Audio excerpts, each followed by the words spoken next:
Hi hello నమస్తే welcome back to Suman TV. మరి ప్రస్తుతం మనతో పాటు ఉన్నారు ఎడ్యున్ అండ్ కెరియర్ గైడ్ వేణుగోపాల్ గారు. ఇంటర్మీడియట్ రిజల్ట్స్ అయితే వచ్చేసాయండి. మరి ఇప్పుడు పేరెంట్స్ ఏం చేయాలని ఒక టెన్షన్ లో ఉంటారు.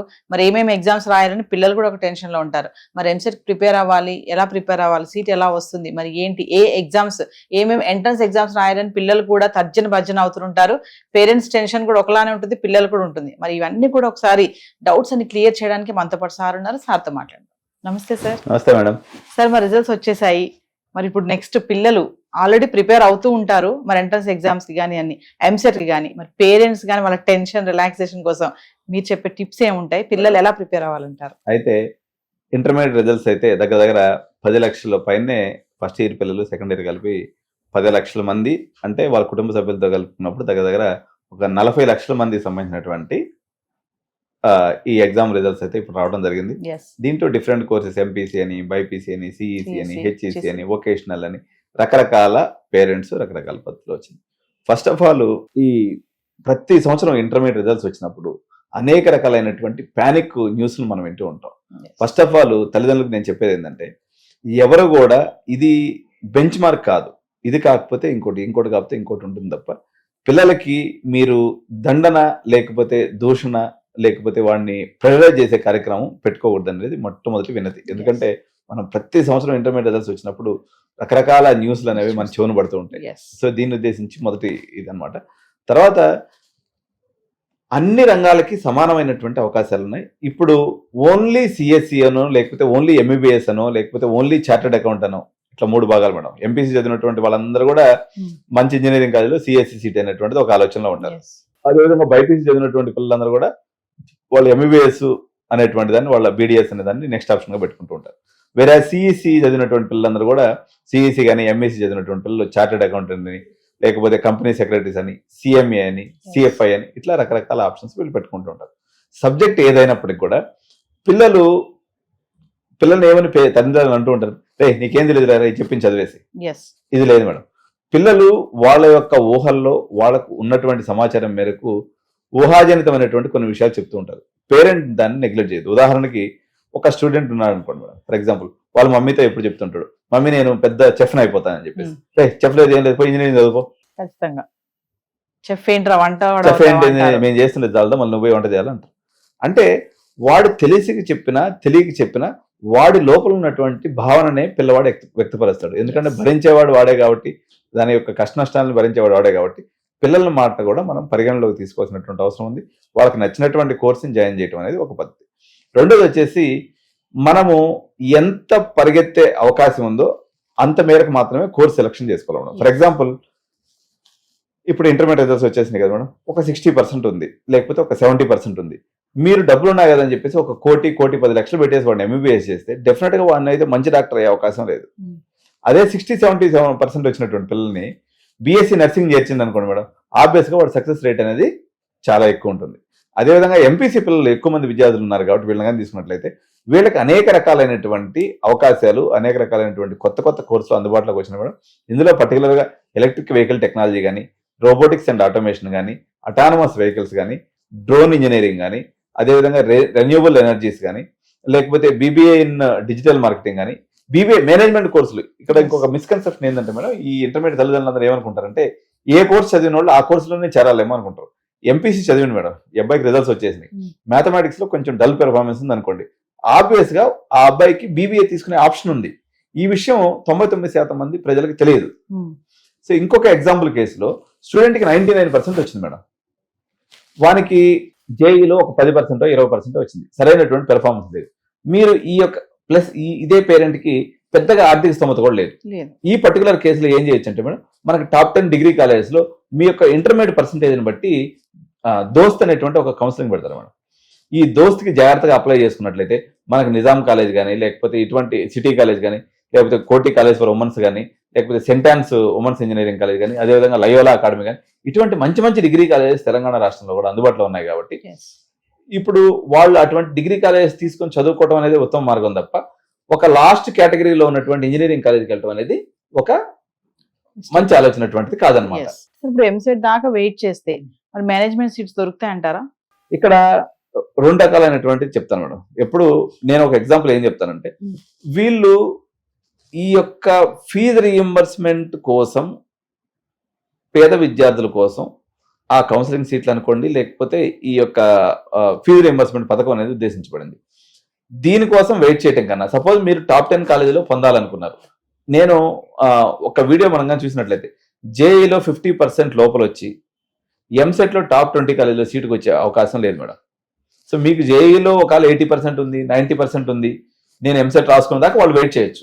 ఎవరైతే 80% అండ్ అబౌవ్ జేఈ మెయిన్స్ లో 2 సెషన్స్ లో కానీ లేకపోతే యావరేజ్ గా ఒక 80% పెర్ఫార్మెన్స్ ఉన్నటువంటి పిల్లలు సహజంగా వాళ్ళకి రెసిప్రోకల్ గా ఒక 34,000 ఎంసెట్ మంచి ర్యాంక్ అంటే ఒక 34,000 అంటే ఎక్కడో సిఎస్సి సీట్ వస్తుందని కౌన్సిలింగ్ లో వాళ్ళు వెయిట్ చేయొచ్చు తప్ప 80% దిగువన ఉండి వాళ్ళు టాప్ 10 కాలేజీలో టాప్ 20 కాలేజీలో ఎక్స్పెక్ట్ చేస్తున్నటువంటి పేరెంట్స్ అండ్ మోర్ ఓవర్ వాళ్ళ పిల్లల్ని బయట రాష్ట్రాలకు పంపించడం పెద్దగా ఆసక్తి లేనటువంటి పేరెంట్స్ అందరూ కూడా ఇదైతే రైట్ టైం అనమాట. వాళ్ళు జూన్ దాకా వెయిట్ చేస్తే సహజంగా ఈ ఎంసెట్ రాసిన తర్వాత మార్కెట్లో విపరీతమైనటువంటి రష్ ఉంటుంది. సహజంగా వీళ్ళకి కొంత అమౌంట్ కూడా ఒక 2-3 లక్షలు పెనాల్టీ లాగా పడుతుంది తప్ప దానివల్ల ఎటువంటి ఉపయోగం లేదు. మరి చాలా మంది పేరెంట్స్ కూడా ఇంటర్మీడియట్ అయిపోయాక బీటెక్ అనేది అబ్రాడ్ పంపించాలని కూడా ప్లాన్ చేస్తూ ఉంటారు. వేరే దగ్గర చదివించాలి, ఇక్కడ చదివించకూడదు, అంటే ప్లేస్మెంట్స్ బాగోవు అన్న ఆలోచనతో ఉంటారు. మరి అలాంటి వాళ్ళకి సార్ మేడం యాక్చువల్ గా తెలంగాణ రాష్ట్రం అనేది ధనిక రాష్ట్రం. ఇక్కడ భూముల రేటు పెరగడం వల్ల ప్రతి ఒక్కరికి ఫండ్స్ అందుబాటులో ఉన్నాయి. ఈ పేరెంట్స్కి ఎవరైతే మీరు ఒక 30 lakhs, 40 lakhs, 50 lakhs, 60 lakhs, 70 lakhs, 1 crore వరకు, ఎందుకంటే ఎంబీబీఎస్ లో ₹1 పెట్టే పేరెంట్ ఉన్నప్పుడు ఎంపీసీలో కూడా సేమ్ అదే కెపాసిటీ ఉన్నటువంటి పేరెంట్స్ న్యాచురల్ గా ఉంటారు.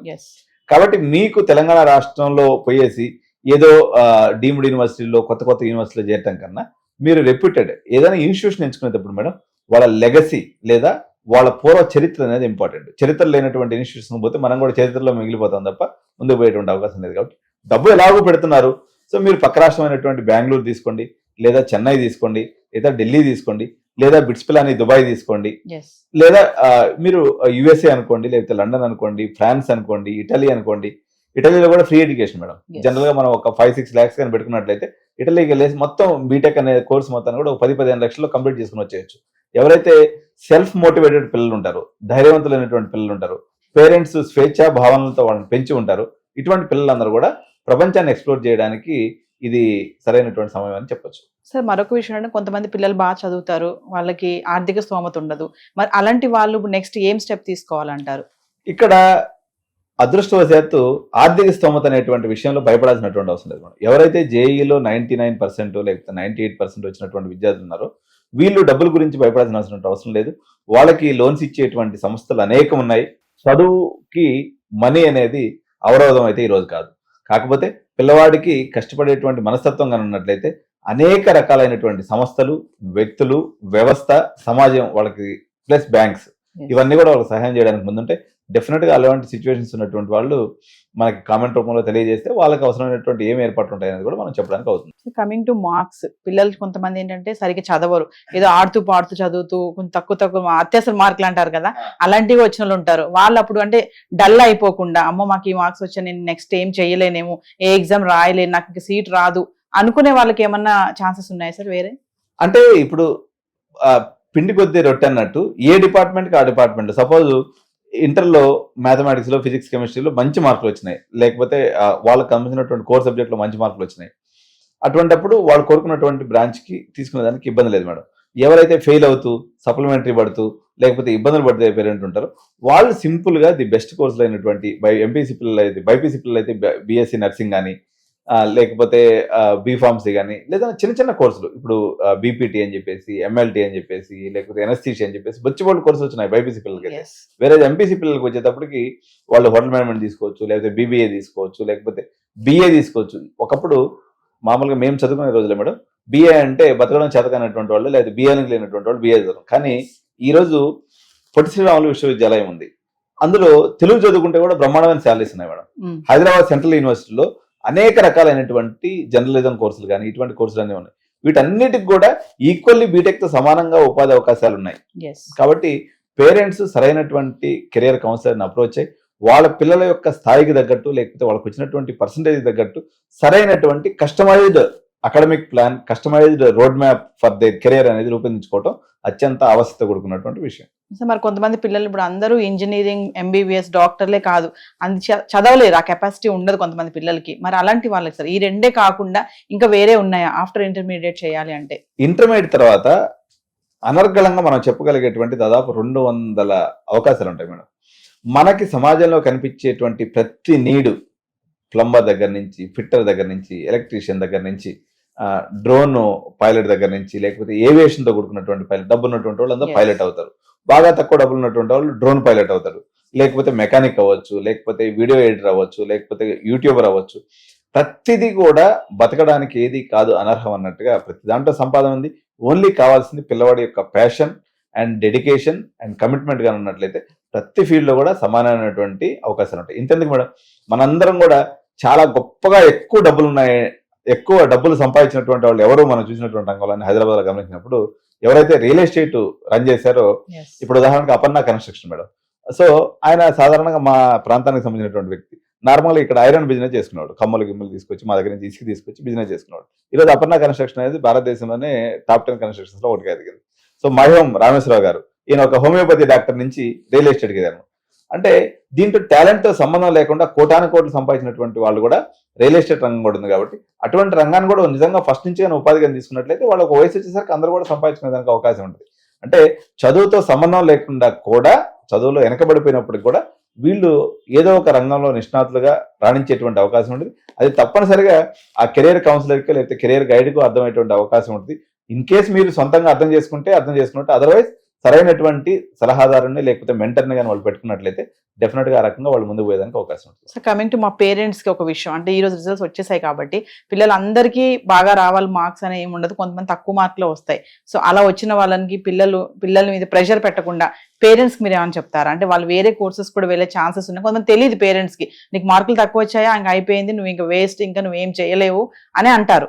పిల్లలకు ఉన్నటువంటి ఆలోచన శక్తిని కూడా వాళ్ళు తగ్గించేస్తారు పేరెంట్స్ అనేవాళ్ళు. అలాంటి వాళ్ళకి ఏమని చెప్తారు? తల్లిదండ్రులందరికీ నేను చెప్పేది ఒకటి మేడం, ఇది కొంచెం కాంట్రవర్సీ అయినా చెప్పక తప్పదు. ఎందుకంటే ఇప్పుడు సపోజ్ ఈ తల్లిలో తండ్రో పిల్లవాడిని పోయేసి బెత్తం తీసుకొని 4 బాధేసి నీకు మార్కులు తక్కువ వచ్చినాయని చెప్పేసి పిల్లవాడిని కొడతారు లేకపోతే తిడతారు. ఈ తల్లిదండ్రులందరికీ నా సూటి ప్రశ్న ఏంటంటే, ఆ పిల్లవాడు ప్రశ్నించలేడు కాబట్టి ఆ ప్రేమ వల్ల లేకపోతే భయం వల్ల మీరు వాడిని కొట్టారు, తిట్టారు. అదే పిల్లవాడు నువ్వు ఖచ్చితంగా నాన్న ఒక నెల రోజుల లోపల నువ్వు ప్రైమ్ మినిస్టర్ అయిపోవాలి, లేకపోతే సిబిఎన్ అయిపోవాలి, లేకపోతే రేవంత్ అన్న అయిపోవాలని చెప్పేసి అదే పిల్లవాడు నేను ప్రశ్నిస్తే నువ్వు ఒక 5 ఏళ్ళలో ఆయన చీఫ్ మినిస్టర్ అవ్వగలరా, లేదా ప్రైమ్ మినిస్టర్ అవ్వగలరా? సో ఎవరెవరికి తాహత బట్టి లేకపోతే వాళ్ళకు ఉన్నటువంటి సామర్థ్యాన్ని బట్టి వాళ్ళు అవుతారు తప్ప పిల్లల్ని వాళ్ళ శక్తి మేరకు వాళ్ళు రాణించాలనే ప్రయత్నం చేస్తారు. సో అంతే తప్ప మీరు ప్రెషర్ పెట్టిన వల్ల, మీరు కొట్టడం వల్ల దానివల్ల అడమెంట్నెస్ పెరిగి పిల్లలు మరింతగా పాడైపోయే అవకాశం ఉంది తప్ప ప్రేమపూర్వకంగా వాళ్ళకి సబ్జెక్ట్ అర్థమయ్యే విధంగా వాళ్ళ యొక్క లైఫ్ వాల్యూస్ పెంచే విధంగా వాళ్ళు గైడెన్స్ ఉండాలి తప్ప కొట్టడమో తిట్టడమో ప్రేర్ చేయడం అనేది సమస్యకు పరిష్కారం కాదు. సో ఆ పిల్లవాడు నిజంగా మాట్లాడగలిగితే, ఎదిరించి మాట్లాడి ఈ రకమైనటువంటి క్వశ్చన్ మిమ్మల్ని వేస్తే మీకు ఎలా డిస్కంఫర్ట్ అనిపిస్తుందో, మీకు ఎలా బాధ కలుగుతుందో సేమ్ బాధ ఆ పిల్లలు కూడా అనుభవిస్తారు. కాబట్టి దయచేసి పేరెంట్స్ ఎవరు ఇటువంటి ప్రయత్నాలు చేయొద్దు. సో ఫైనల్ గా ఇంకా ఎండింగ్ లో, అంటే కొంతమంది పిల్లలు ఫెయిల్ అయిపోయి ఉంటారు, మరి వాళ్ళ పరిస్థితి మేడం? వాళ్ళకి యాక్చువల్ గా భారత ప్రభుత్వం ఉన్నత స్థాయి వాడికి ఎన్ని అవకాశాలు ఇచ్చిందో ఏమీ చదువుకోలేనటువంటి వాడు కూడా అవకాశం ఇచ్చినాడు. ఉదాహరణకి ఏపీఓఎస్ ఆంధ్రప్రదేశ్ ఓపెన్ స్కూల్, అదేవిధంగా టిఎస్ఓఎస్ తెలంగాణ స్టేట్ ఓపెన్ స్కూల్, అదేవిధంగా NIOS national institute of open schooling, ఈ 3 వచ్చేసి అత్యంత సులువుగా ఇంటర్మీడియట్ పట్టా తెచ్చుకునే దానికి మార్గం. సో అంటే ఏం పెద్ద ప్రెషర్ ఉండదు మేడం, సింపుల్ గా అట్లా ఎగ్జామ్ రాసేస్తే ఇంటర్మీడియట్ వచ్చేసింది. అంటే భారత ప్రభుత్వం ఏం చెప్తుందంటే, రెగ్యులర్ మోడ్ లో చదివేటువంటి పిల్లలు మీరు చదువుకొని మీ దారిని మీరు వెళ్ళండి. యాజ్ ఏ గవర్నమెంట్ గా ఏ పిల్లవాడు ఫెయిల్ అయిపోయి చదువును డిస్కంటిన్యూ చేయకూడదనే ఉద్దేశంతో ఇటువంటి సులభతరమైనటువంటి ఇంటర్మీడియట్ కంప్లీట్ చేసుకున్నటువంటి మార్గాలను కూడా ఇచ్చింది. కాబట్టి వీటి గురించి తెలుసుకోండి, వాటికి అప్లై చేసుకోండి. తద్వారా సింపుల్ గా 1-2 ఎగ్జామ్స్ పోయినట్లయితే వాళ్ళు కట్టుకొని రాసుకున్నట్లయితే ఈజీగా పాస్ అయిపోతారు. మీరు ఆ పిల్లవాడి శక్తి మేరకు చిన్న చిన్న కోర్సులు అయినటువంటి ఈవెంట్ మేనేజ్మెంట్, డిజిటల్ మార్కెటింగ్, లేకపోతే ఇంకో డ్రోన్ టెక్నాలజీ, ఎన్నో అవకాశాలు ఉన్నాయి. ఇప్పుడు స్కిల్ యూనివర్సిటీ అని పెట్టారు రేవంత్ అన్న. ఏదో ఒక పాసిబిలిటీస్ ని మీరు అందిపించుకొని వాడు ఎదిగిపోతాడే తప్ప మీరు ఆందోళన పడి లేకపోతే ఈ మార్కులే సర్వస్వం అని అనుకోవాల్సినటువంటి అవసరం అయితే లేదు. ఫైనల్ గా మరి రిజల్ట్స్ వచ్చేసాయి, పేరెంట్స్ కి పిల్లలకి ఏమని చెప్తారా సార్? సో మంచి మార్కులు పొంది, లేకపోతే ఇప్పుడు ఇంకో డిఫరెంట్ కౌన్సిలింగ్స్ ఉంటాయి మేడం. మీరందరూ కూడా ఇప్పుడు పిల్లల బాధ్యత వచ్చేసి ఇంకో 2-3 ఎగ్జామ్స్, ఇప్పుడు మనకి నీటు అయితే నీట్ కానీ, లేకపోతే ఎంపీసీ పిల్లలు అయితే విట్టు, ఎస్ఆర్ఎం, అమృత, ఎంసెట్ ఇలాంటి కొన్ని ఎగ్జామ్స్ రాస్తున్నారు. ఎగ్జామ్స్ రాసే కార్యక్రమం అనేది మోస్ట్లీ మే 10వ తారీఖు కంప్లీట్ అయిపోతుంది మేడం. ఒక్క బిట్స్ పిల్ అని ఒకటే మిగిలి ఉంటుంది. సో ఎగ్జామ్స్ రాయటం అనే ప్రక్రియ ఆల్మోస్ట్ పిల్లల వైపు నుంచి కంప్లీట్ అయిపోయింది. బాధ్యత మొత్తం పేరెంట్స్ యొక్క భుజస్కంధాల మీదకి వచ్చేసింది. ఇప్పుడు మీరు మీకు వచ్చినటువంటి మార్కులను బట్టి, ర్యాంకులను బట్టి, లేకపోతే మీ పిల్లవాడి యొక్క పెర్ఫార్మెన్స్ డ్యూరింగ్ దిస్ 12 years టైంని బట్టి సరైనటువంటి ఇన్స్టిట్యూషన్స్ని, సరైనటువంటి కోర్స్ని ఎంచుకొని వాళ్ళు ముందుకెళ్లే రకంగా మీరు కూడా హోంవర్క్ చేయాల్సినటువంటి సమయం ఆసన్నమైంది. కాబట్టి పేరెంట్స్ ఆ రకమైనటువంటి ప్రయత్నాన్ని చేసి పిల్లలకి సరైనటువంటి దిశానిర్దేశం చేస్తే తల్లిదండ్రులుగా సగం బాధ్యత మీరు పూర్తయినట్టే. మీరు రాంగ్ కోర్సుని సెలెక్ట్ చేసి మీ ఎమోషన్ కొద్ది పిల్లల్ని కానీ ఫోర్స్ చేసి కనేసినట్లయితే వాళ్ళు నిరంతరం ఉద్యోగం పొందలేక మీ యొక్క టార్గెట్ని రీచ్ అవ్వలేక బాధపడతారు. కాబట్టి సో మీరు సరైనటువంటి హోంవర్క్ని సరైన రకంగా చేసి పిల్లలకి అదేవిధంగా దేశ భవిష్యత్తుని నిర్మించడంలో మీకైతే ఇప్పుడు హోంవర్క్ చేసే టైం అయితే వచ్చేసిందని చెప్పొచ్చు. Thank you sir. Thank you madam.